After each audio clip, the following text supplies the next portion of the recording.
My name is Nicola, aka Socrates, and you're watching Singularity One-on-One. If you guys enjoy this show and want to support it, you can do so by writing a review on iTunes or simply by making a donation. Today, my guest on the show will be Dr. Gabor Forgacs. Dr. Forgacs is a biophysicist turned entrepreneur whose companies are printing tissues for medical and pharmaceutical uses, as well as for consumption, eventually, in the form of leather and meat. So, welcome, Gabor. I'm so happy to have you on Singularity One-on-One. Thank you, Nico. Fantastic. So, Gabor, if I were to ask you to introduce yourself in your own few words, how would you do that? I would say I am a theoretical physicist turned biophysicist turned tissue engineer turned entrepreneur. So there's that ongoing, it seems, endless process of becoming, of turning into something new. That's amazing. I love that. Isn't that what life is all about? Evolution, learning, and progressing in the end of the day? That's exactly what it is. And you try to conquer always new territories. Mm-hmm. And I'm probably lucky that my life turned in the way it turned, and I had the occasion to do that continuously. Yeah, and I'm very lucky to have the opportunity to interview you here today, so I really appreciate that. And let me ask you the next question. How did you end up going from biophysics into bioprinting, or even from physics into bioprinting? Because they seem to be very remote disciplines, one from another. Actually, I don't know a single other physicist who went into bioprinting. Well, a physicist going to bioprinting, that I'm not that surprised that you have not encountered anyone like that before. But physicists going to biophysics, that's not unheard. And the question is how much time we have for this answer, because this is a long one. So if I needed to respond to the question how from theoretical physics I went all the way to bioprinting, that would probably take 2 weeks. So let's try to make things as short as and to the point as possible. So let's make it in 3 minutes. Okay. So I was always interested in the life sciences. In fact, I wanted to become a medical doctor, chickened out, and did the next best, married a medical doctor. But there was always something on the back of my mind, clearly, from that era. And doing brutally theoretical physics, at some point I realized that maybe there are 5 people in the world who understand what the hell I'm talking about. And maybe there are 2 who may be interested in it. And that did not satisfy me. So I went back to the school, and I did 4 years of biology, undergraduate biology, just to make sure that I speak the language. And then with a friend of mine who is a biologist, we started talking to each other. Serendipity hits. We found a topic of mutual interest, and the rest is essentially history. Then I established my own lab, got into biophysics, started looking for the interface between the life sciences and biophysics or physics. And that was before the big boom of bio at the turn of the 20th century. And then once I was there, I was interested in how physics may be relevant to embryonic development, to the formation of shapes and organs, the shape of organs. And then we started building structures, biological structures ourselves, first by hand. And then we realized that we may use some kind of a printing mechanism. And eventually, that's how we converged to printing biological material. So that's the short answer. Okay, so that gives us sort of the short story of physics into, say, bioprinting. But how about bioprinting into entrepreneurship? Yeah. Why not work for a university somewhere as a full-time? Why don't you just work for other people? Why did you have to find your own companies? Well, I actually do work for other people. I still have my academic position, so I have not abandoned. I'm still supervising graduate students, although my future aspirations are not necessarily compatible with that. I really would like to pursue my entrepreneurial life. Okay, so the answer to this question is serendipity. I have a son who is a businessman and a smart cookie, and he was always interested in what I was doing as a scientist. We started talking, and he was intrigued by this printing business, as many other people have been. And at some point, he said, well, maybe we should be talking about commercializing it. And so he collected a couple of bright young colleagues of his, and we started talking, and eventually one of them said, well, look, guys, I think this should be commercialized, and I would be willing to run it. Nobody else. There were four co-founders of Organovo, the first company, and it turned out that the one who decided to do it full time has done a fantastic job. Organovo by now is a 45 people company listed on the New York Stock Exchange, so he did very, very well, and that's how the whole thing started. And once you are a person who likes to move with the latest developments, this was a challenge for me as well, something new in my life, and so I was very, very pleased to be part of it, and working with young people, and see how this technology can be useful beyond pure academia, and that's how things turned out. So can you perhaps tell us now a little bit more about the niche that Organovo is entering? What the main goal is there? What are the main products? So of course, at the very beginning, we thought that, hey, we are going to conquer the world. We're going to use this technology to print heart, liver, kidney, all those organs. And then you become, of course, more humble. You realize that, hey, you have to start somewhere and you have to build it gradually.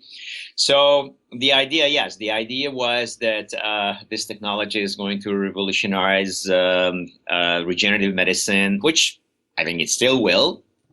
But then you recognize that you have to be careful where you go, especially when you have a company and that company has to survive, and you have to provide the salary to the employees. So the niche where right now Organovo is, and one can read about it all over the place, is that this technology is being used to print, to engineer living human tissue constructs that are being used or will be used for drug development and drug testing. So, God forbid, you have a liver disease and you need a special drug for that. By biopsy, we would take a few million cells from your still healthy liver, part of your healthy liver, grow those cells up in a certain to the numbers that are needed to make a viable piece of liver tissue, but it's your own tissue, and then make maybe a few copies of that tissue, and then try the drug in different combination, in different concentrations on those, and figure out which one is the best for you. So this is the ultimate patient-tailored drug development process. And it has been announced by Organovo a few months ago that they built the most extended liver construct ever. And that liver construct a few days ago was again announced, has been sent to key opinion leaders, being experts, academic experts, who will validate this construct. And this construct was, of course, validated already in Organovo's lab, and it functions beautifully, and it functions as a little piece of liver, and it's quite big. So it's several, the size of it is a few centimeters in linear size, and even in height, it's much bigger than everything else before. And so that's the niche where Organovo is moving, and is right now. And organs, that's a later, that will be coming later. So the future roadmap includes basically eventually whole organs? Oh, of course, but on what time horizon, I would not want to speculate right now, because even this, I think, is going to revolutionize drug development itself. So why not just concentrate, focus on something that has a reasonable chance, well, more than reasonable chance to succeed, and then let's ride on this, and then later see what else the technology can be used for. So let's say I have issues with my liver and I come to you and you take a biopsy. How long would it take for you to grow that tissue so that the pharmaceutical company can start doing their tests? Uh, it, uh, I would say about 3 to 4 weeks. Oh, that's actually pretty fast. Yeah. Wow. Yeah, but the you see the the time limiting, or the really the limiting constraining factor is the growth of the cells. So you have to grow the cells to the numbers that you can put together an extended construct. So those cells, the hepatocytes, the most important cell type in the liver, uh, they divide at the same rate as others. Well, it's very difficult to maintain them and to grow them in vitro conditions, in other words, in the lab. That's why this is a challenging project. But Organovo has figured that out. And once you know how to multiply them, cells divide in every couple of days. And so in 30 days, you can have 2 to the 15th power. That's a lot. And then you feed them. And that Organovo can do quite well and efficiently. That's very impressive. So why not stop there and focus on that? Why and how did you decide to move on to the next company, which is called Modern Metal? Because it seems there's plenty of work to be done in Organovo. Right. So that has also probably a few reasons. Well, reason number one was that Organovo was doing well. I was the first chief scientific officer of Organovo. But at that time, so Organovo was founded in 2007, and I had my full academic position. I was teaching. I had a big lab, and I was not prepared to quit my academic position. And meanwhile, Organovo was hiring and was growing, and it became very difficult for me to maintain my role as a useful chief scientific officer, and at the same time running a 10 to 15 people academic lab. Moreover, in 2011, Organovo has become public. And when it became public, I did not feel comfortable being part of the company. I certainly was involved in consultations, discussing with the scientists there, but I didn't want to be in a managerial role of a public company at that time. Moreover, my son, who was another co-founder of Organovo, he remained on the board. So I said, okay, fine, I stepped down, but there's still one Forgacs involved. And but meanwhile, in the lab with my students, some of my students, we started thinking, well, here is this technology. We are able to print, to engineer human medical grade tissues. What else can we do? And I would not remember how exactly the term meat came up. In fact, we talked to other friends of ours outside of the university, and this was already in the news. People were thinking about how to engineer meat. It goes back a long time. In 1934, Churchill talked about it, and then a Dutch individual, Alan van Alen, was advocating this for many years. So we realized, hey, meat is a tissue, right? It's a muscle tissue. So So, and it's a dead tissue. So if we are able to maintain living human medical grade tissues, we should be able to do something with meats. And I'm not so sure that at that time we really knew what the hell we were talking about, but this was certainly a feasible, at least we thought, a feasible direction. And so the other reason was that Andras, my son, who was on the board of Organovo, but he was not involved in any way in the day-to-day operation of the company. He was in China at that time. He came back and he was looking what to do. He didn't want to continue with what he was doing before. And he said, so why don't we start another company? And I would run it. So he wanted to flex his muscle. And he turned out to be a brilliant CEO, I have to say. And so we started the company in 2011, riding on some success garnered with Organovo. We had the reputation. Whatever we touched grants-wise materialized. So we thought, hey, now again we're going to conquer the world.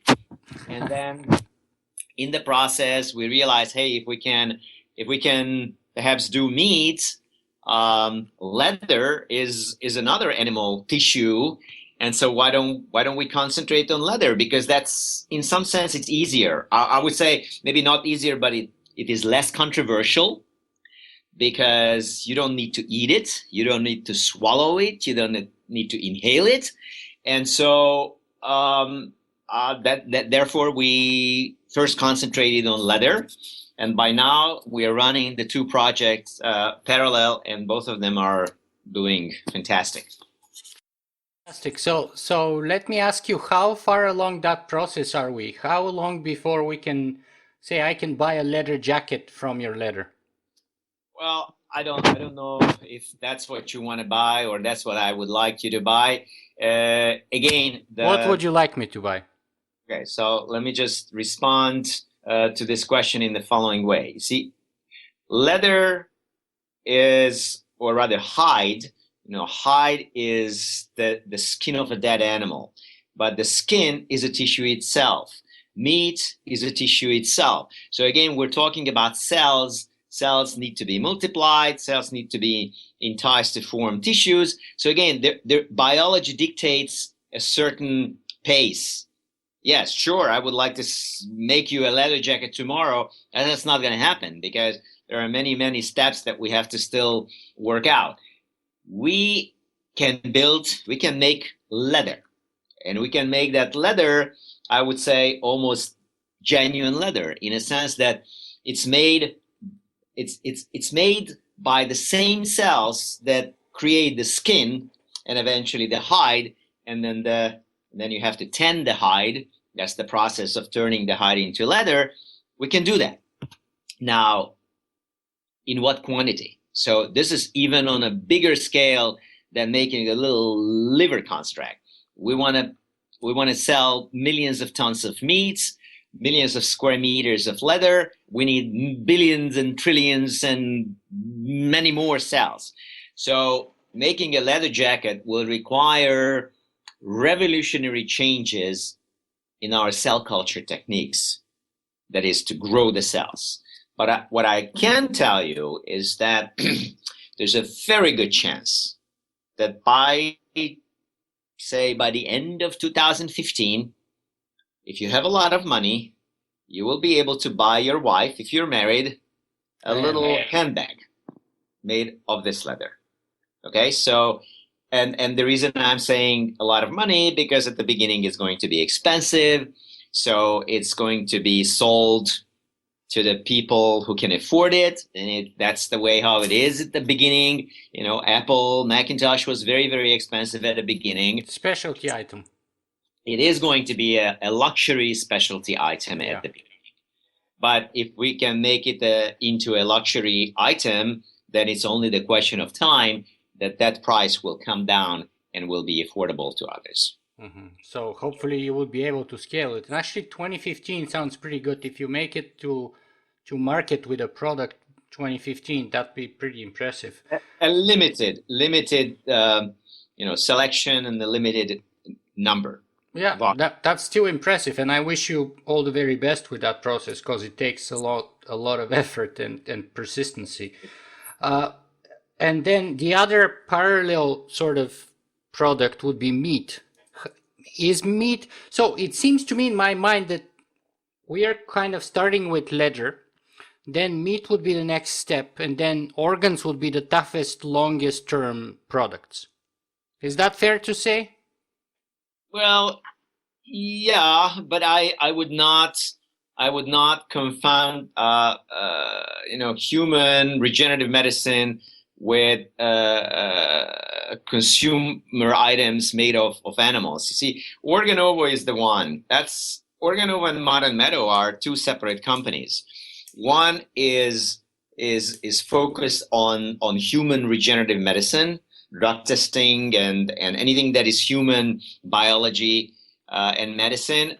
This company is not doing anything that is alive at the end of the day. Of course, we start with cells, but the end products are dead tissues, and that's a very different thing. And none of us would like to sort of mix the two, and therefore the two companies are going to stay away from each other. Yeah, there's some overlap in the technology, given the fact that I'm a co-founder of both, and Organovo is using the technology that we developed in my lab.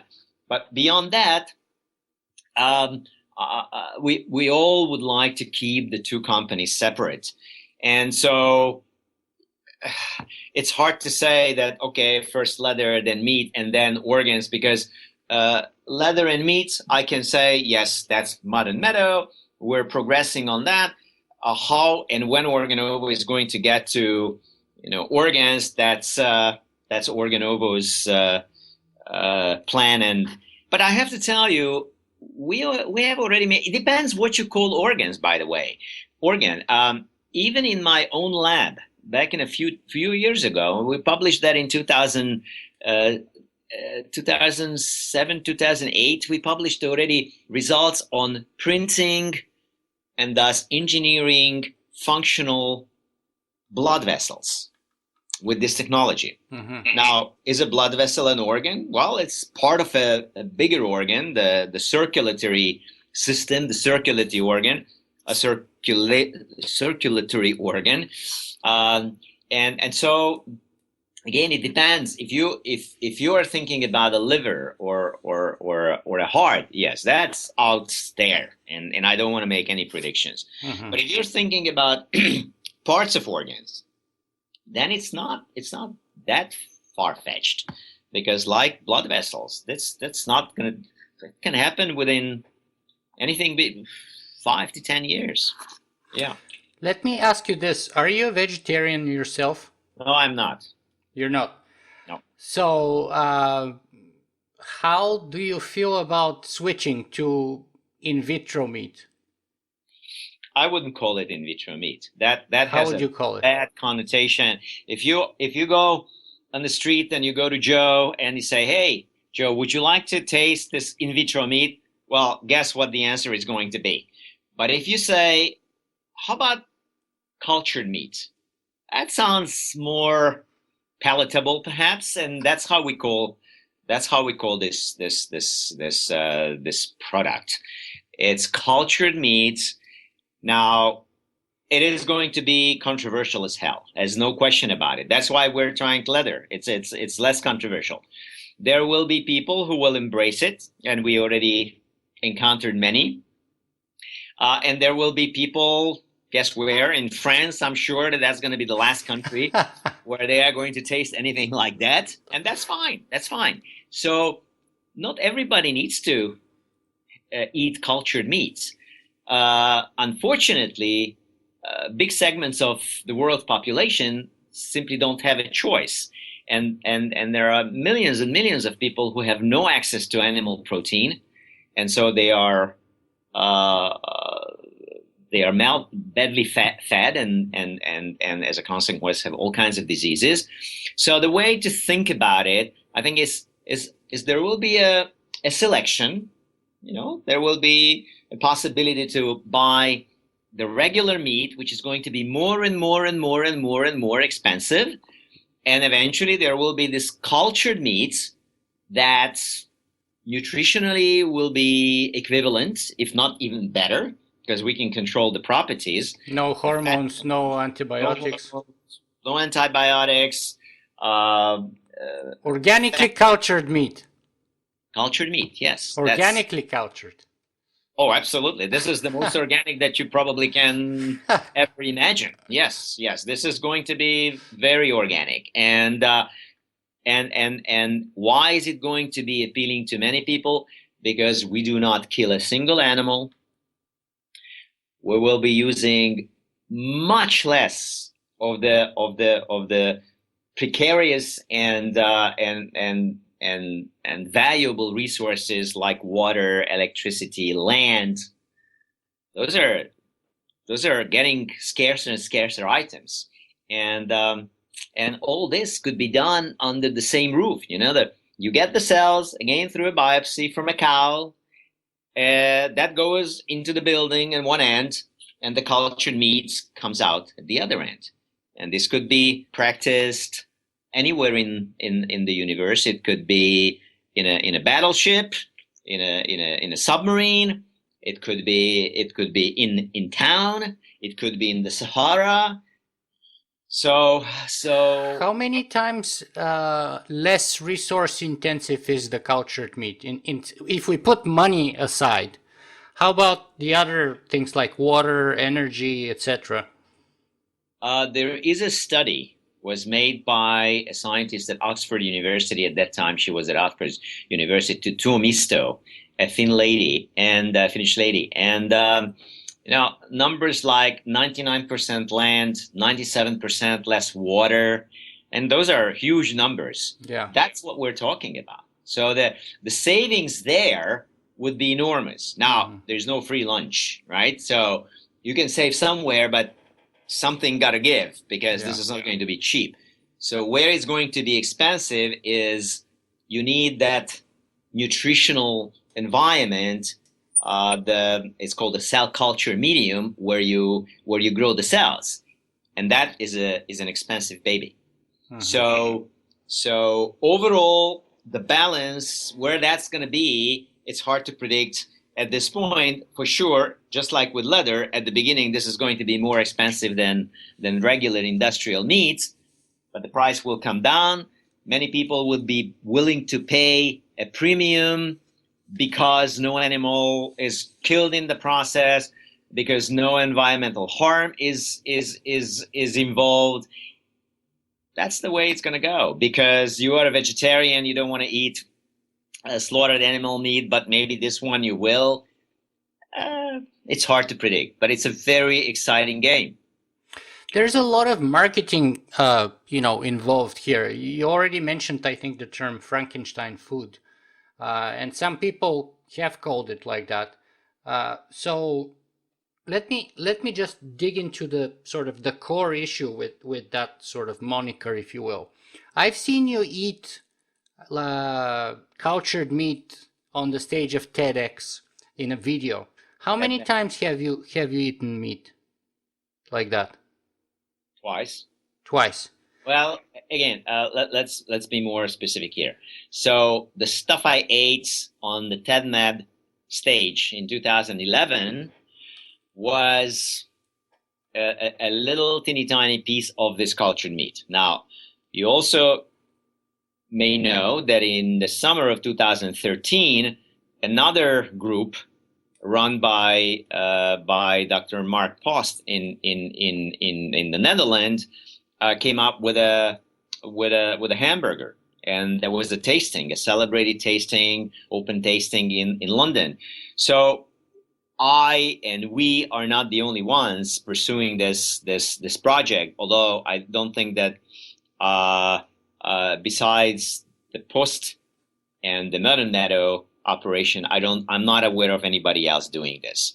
So there were several instances where either us or the Post people tasted this kind of meat. It has some overlap between what they are doing and what we are doing, but we're pursuing different products. So I ate twice meat, but I ate other things that resulted already from this project, except I will not tell you what those are because those are still proprietary information.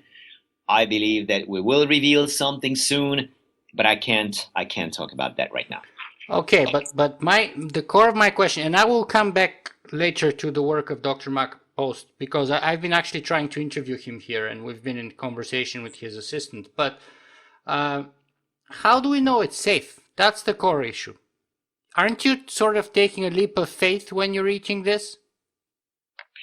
Well, how can you be how can you be sure that what you buy in the store is safe, right?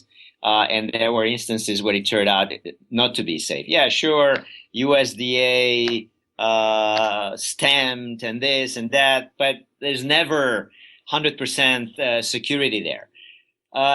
Now, in the process that we are following, everything is done under sterile conditions. So there's no way to contaminate anything. And if we do contaminate something, well, then we will learn about it anyway because the cells that we're working with will die or will show some very peculiar behavior. So we control every step of the process. We take the cells from the animal by the biopsy, and of course we have the cells, but even those cells go through a lot of processing under, again, sterile conditions, under sterile controlled conditions. So my answer to this question is no, I cannot be 100% sure that what you're going to eat is perfectly secure or safe. But I would say if you're not scared of eating industrial meat, this one is much safer. Mm-hmm.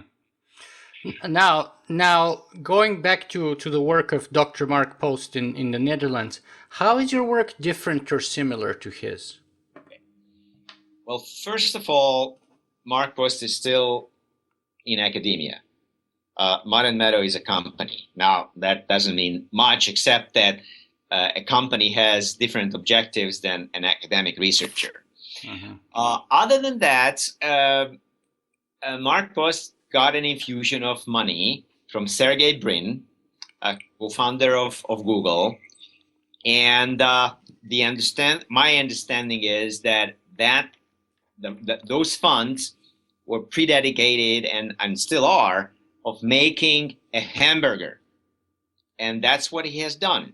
Well, he showed a hamburger because to some extent it was a fake hamburger. I have to say, I have all my admiration for what Mark Post did because it was a fantastic accomplishment. I feel that a little bit it was a brute force effort because just finding the way to grow those specialized cells that he calls stem cells. It's called specialized stem cells, called the satellite cells that eventually turn into skeletal muscle cells. But it was a brute force effort in the sense that, hey, let's see how we can grow it. Yeah, it will cost $340,000, but we just want to show that it is possible to do. Now, that hamburger that they revealed in London in the summer, let's face it, it had a few tricky things there, bee juice, and then this and that to stick together. Certainly, it had skeletal muscle components in it, and it was possible to cook it, but it was not a 100% equivalent of what you can buy in McDonald's. Now, so again, having said that, I think it's a fantastic accomplishment, and it helps all of us. So he is concentrating on a hamburger because of the constraints under which he's working due to his funding. Modern Meadow was also founded by another billionaire, by the Peter Thiel Foundation, Breakout Lab, but we also got funding from the USDA, of all places. The USDA is giving us money to learn how to make cultured meat. the Department of Agriculture, that of course is supporting all the meat producers and the farmers. So that's by itself is I think is a fantastic accomplishment. And I think we are looking at it in a broader sense. We are not concentrating on hamburger. For us, there's no really need for that. We are trying to come up with a yummy product that is rich in animal proteins. It does not have to be a hamburger. It could be many other things. And so I'm giving you a little hint on what might be coming. But you can obviously think about many products. Burritos. Many things. Tacos, whatnot. Anything that, tacos still will have ground meat, which is essentially the same as a hamburger. But there are many other things that are not hamburger and are still meat products, are still nutritionally equivalent or sometimes even better than industrial meat. So that's where we differ from Mark Post. Mm-hmm. What, in your opinion, then would be the most successful example up to date of tissue engineering? Because certainly the one that Dr. Mark Post did in London when he revealed his hamburger was perhaps the most media sort of reported one. Okay, so let's make sure that I understood your question correctly. You said, what was the biggest accomplishment of tissue engineering? Now, if you really ask this question, then we're not talking about Mark Post, we're not talking about Modern Meadow, because tissue engineering implies also regenerative medicine. Yes, indeed. It's much broader. Oh, it's much broader. Yeah, that's why I ask like that.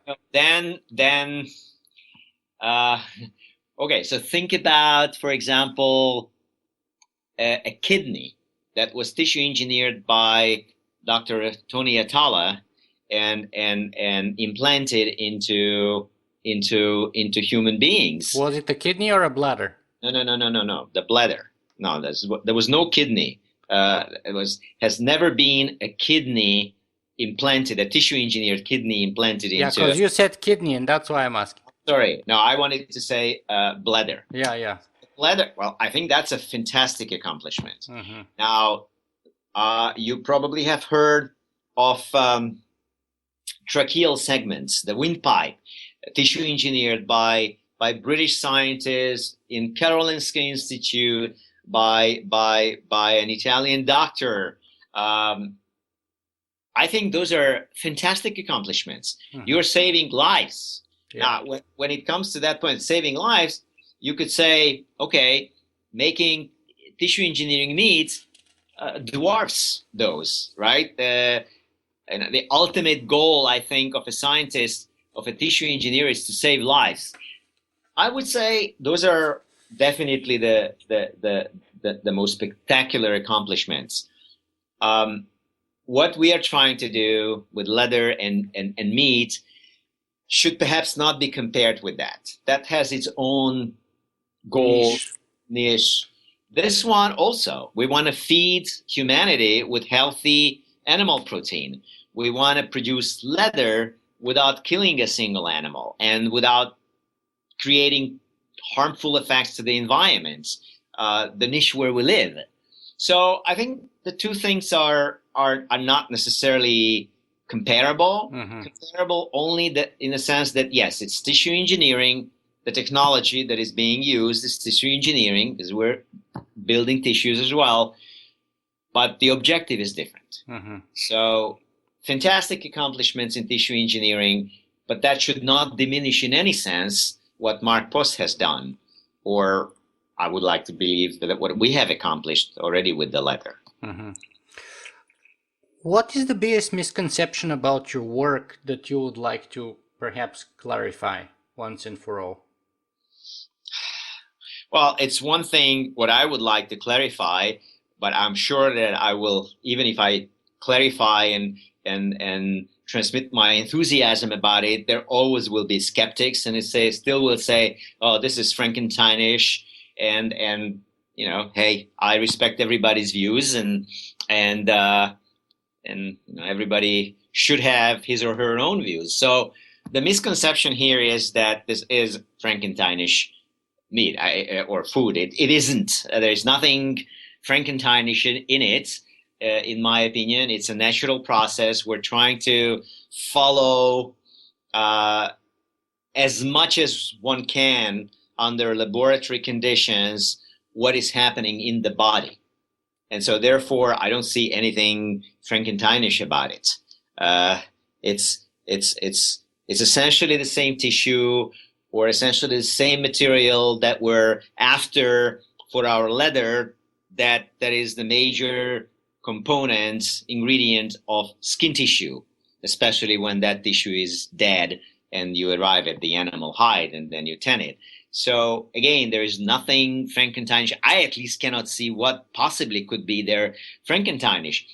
I think what would be great, but you're absolutely right. This will require education, and it will slowly penetrate, I think, into the public's opinion.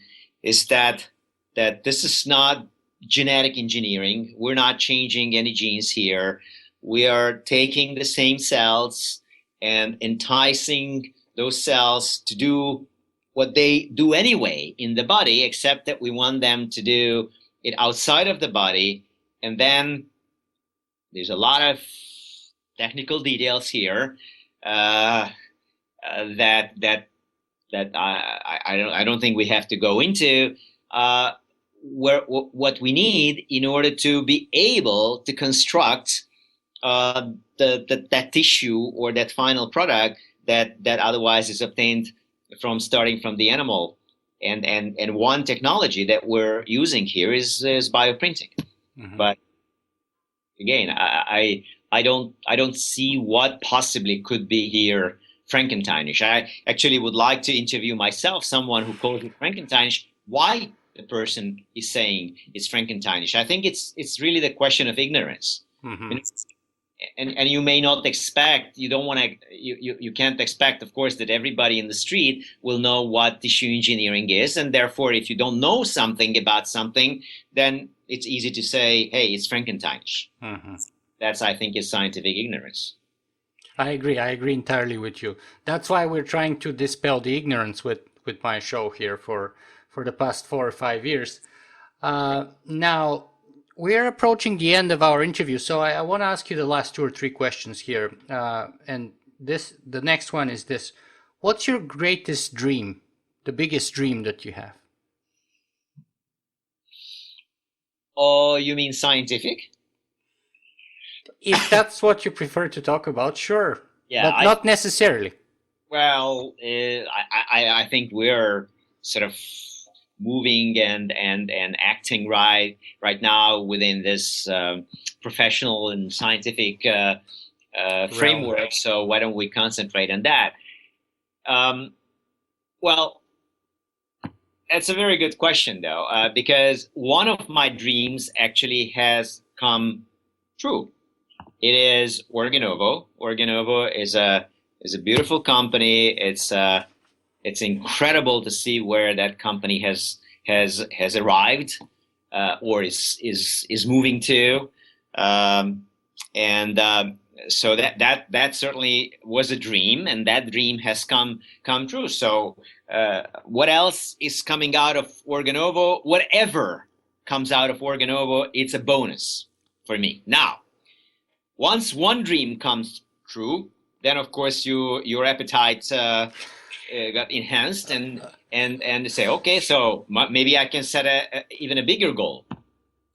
And the next goal is, of course, to bring Modern Meadow to first, perhaps to the level where Organovo is right now. And when I say to the level, meaning Modern Meadow has maybe about 8 employees right now.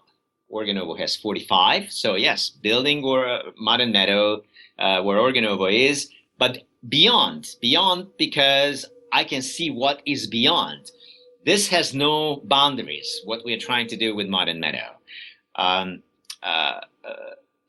People everywhere in the world love eating, and so we are basically love eating. Also, I think many of us have aesthetic abilities, so to say. We We like to wear nice things. We want to feel comfortable. So the leather direction is the one that should address this aspiration, and the other is the meat, and just God knows where that is going to go. And to finish with this thought, leather and meat are only two possible products. There are many more that we can think about, and so really the as I said, the limit is only the sky for modern meadow. Probably more so than for organovo, because organovo is human regenerative medicine. Mm-hmm. Not that's a small domain. No, it's a vast domain. But thinking about building something to be worn or to be seated on or to be enjoyed, meaning the leather items, and then eating yummy food without again killing animals prepared in an ethical way. And if that comes true, then I will be a very happy camper. Not that I am not now, but even happier. Dr. Forgacs, for those of our viewers who want to follow up on your work, what's the best place to find more about it and sort of follow it? Well, certainly Organovo has its own website. Modern Meadow has its own website. That's the first thing to do. Those things, especially this, of course, the products that are eventually coming out from Modern Meadow. There's a lot of controversy around that. Therefore, there is a lot of write-up media articles about it. Some of them have little value, in my opinion, but you cannot prevent that to happen.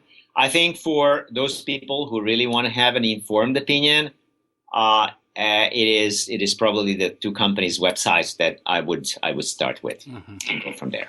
And the very last question that I have is, we've been talking to you for over 45 minutes now. What would you like for our viewers to take away from this conversation? What, in your opinion, should be the final, most important message that you want to send out? Dream, dream, dream. And if you are persistent, yes, again, it's on the basis of my own career. You need the dreams. You need the intensity, you need luck. If those three come together, then you will succeed. Now, jokes aside, I think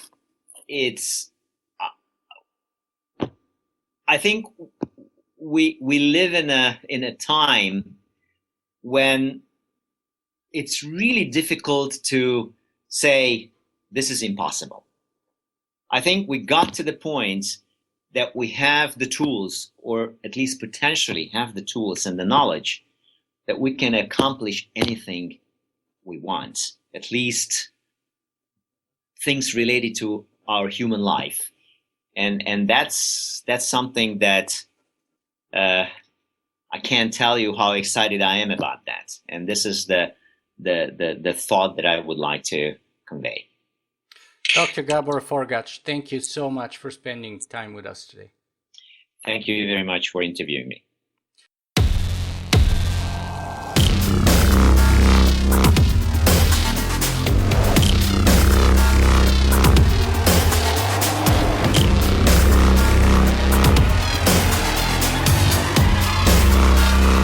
Singularity.